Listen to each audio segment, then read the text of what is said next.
আমরা প্রথমে সংবাদ পাই রাত 1:08 সময় সংবাদ পাই যে সীমান্ত স্কোয়ারে আগুন লেগেছে।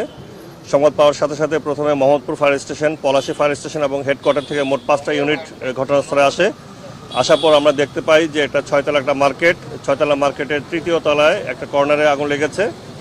আপনারা জানেন যে সবগুলো শাটার বন্ধ ছিল এবং এই শাটারগুলো কেটে কেটে তালা কেটে কেটে আমাদের ভিতরে ঢুকতে হয়েছে, আগুনকে আইডেন্টিফাই করতে হয়েছে। তারপরে দেখতে পাই যে আর কে একটা ইলেকট্রনিক্সের যে দোকান, মোবাইলের দোকান, সেই মোবাইলের দোকানে আসলে আগুনের সূত্রপাত। তো এই আগুন লাগার যে সম্ভাব্য কারণ আমরা প্রাথমিকভাবে ধারণা করছি, এখনও ফাইনাল কনফার্ম না একদম, তবে ধারণা করছি বৈদ্যুতিক গোলযোগ থেকে আগুনের সূত্রপাত হতে পারে।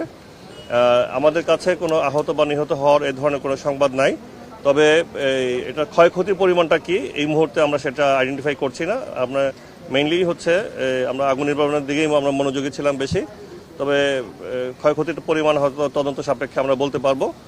আর আমরা এই পর্যন্তই করেছি আর কি।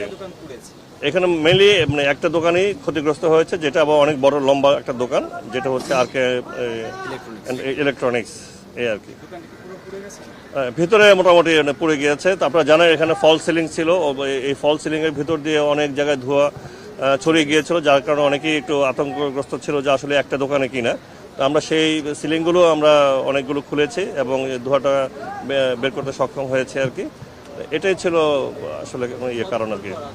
সরি, আমরা আসলে 2:16 সময় আগুনকে আমরা নিয়ন্ত্রণে আনতে সক্ষম হয়েছি এবং 3:22 সময় আগুনকে আমরা সম্পূর্ণরূপে নির্বাপন দিতে সক্ষম হয়েছি আর কি। আপনি বললেন যে একটা কর্নার অল্প একটু আগুন লেগেছিল একটা দোকানে, সেক্ষেত্রে অনেকগুলো ফায়ার সার্ভিস অনেকগুলো ইউনিট কাজ করলো। 5টা ইউনিট, এখানে 5টা ইউনিট কাজ করেছে। প্রয়োজন হলো যে আগুন যদি অল্প হয়। আর আমরা দেখলাম যে ভিতরে আসলে কাউকে যেতে দেওয়া হয়নি, আমরা অনেক চেষ্টা করেছি। না, এটা দেখেন আপনি, এটা সীমান্ত স্কোয়ার, এটা তো অনেক বড় একটা প্রতিষ্ঠান, তাই না? যখনই আগুনের সংবাদটা আমরা পেলাম যে এই সীমান্ত স্কোয়ারে আগুন লেগেছে, সাথে সাথেই আমরা আমাদের কন্ট্রোল রুম থেকে আমরা বলে দিয়েছি যে মোহাম্মদপুর, পলাশী এবং সবাইকে যেন চলে আসে, কারণ এটাকে আমরা গুরুত্ব সহকারেই আমরা দেখেছি।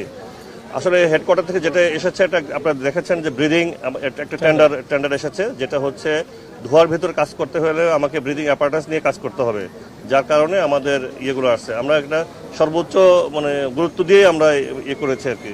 পরে যখন দেখেছি এটা মোটামুটি আমাদের আয়ত্তে, তার কারণে আমরা অন্য কোনো আর টার্ন আউট আমরা দিইনি। এই 5টা দিয়ে আমরা আগুনকে নির্বাপন করতে সক্ষম হয়েছি।